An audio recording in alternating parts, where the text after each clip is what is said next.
2 कांदे, कोथिंबीर, 1 हिरवी मिरची, सोबत आहे बेसन आहे, मीठ आहे, लाल मसाला, हळद आणि चाट मसाला. चला तर बनवूया मक्याची भजी.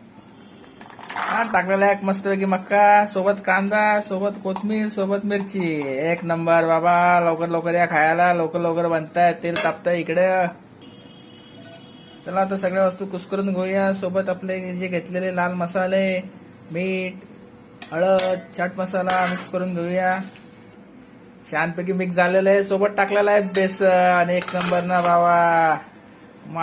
मारूया हलकं फुलकं पाणी आणि बेसन आणि सगळं मिक्स करून घेऊया. छानपैकी झालेलं आहे मिक्स. तेल पण इकडे तापलेलं आहे.